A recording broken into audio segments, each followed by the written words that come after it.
If we don't have free speech, then we just don't have a free country. It's as simple as that.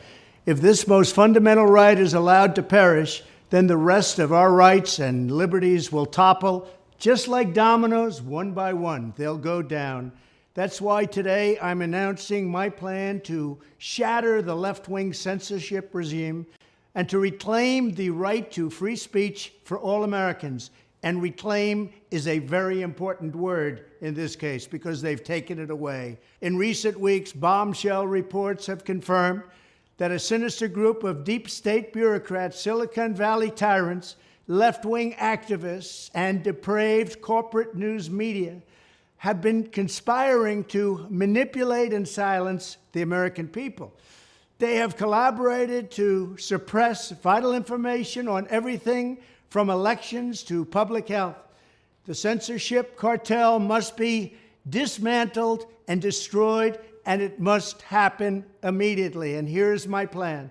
First, within hours of my inauguration, I will sign an executive order banning any federal department or agency from colluding with any organization, business, or person to censor, limit, categorize, or impede the lawful speech of American citizens. I will then ban federal money from being used to label domestic speech as mis- or disinformation.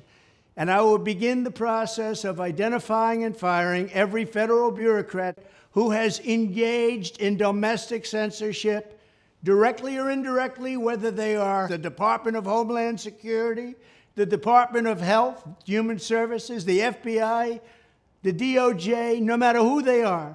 Second, I will order the Department of Justice to investigate all parties involved in the new online censorship regime, which is absolutely destructive and terrible, and to aggressively prosecute any and all crimes identified.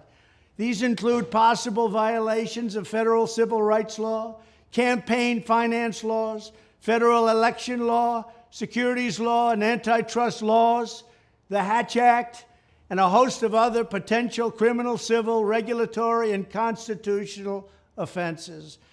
To assist in these efforts, I am urging House Republicans to immediately send preservation letters, and we have to do this right now, to the Biden administration, the Biden campaign, and every Silicon Valley tech giant, ordering them not to destroy evidence of censorship.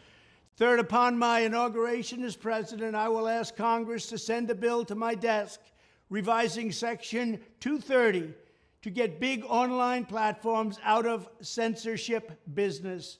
From now on, digital platforms should only qualify for immunity protection under Section 230 if they meet high standards of neutrality, transparency, fairness, and non-discrimination.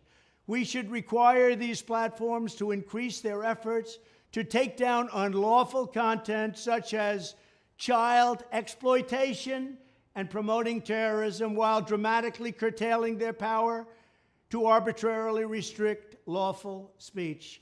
Fourth, we need to break up the entire toxic censorship industry that has arisen under the false guise of tackling so-called mis- and disinformation. The federal government should immediately stop funding all nonprofits and academic programs that support this authoritarian project.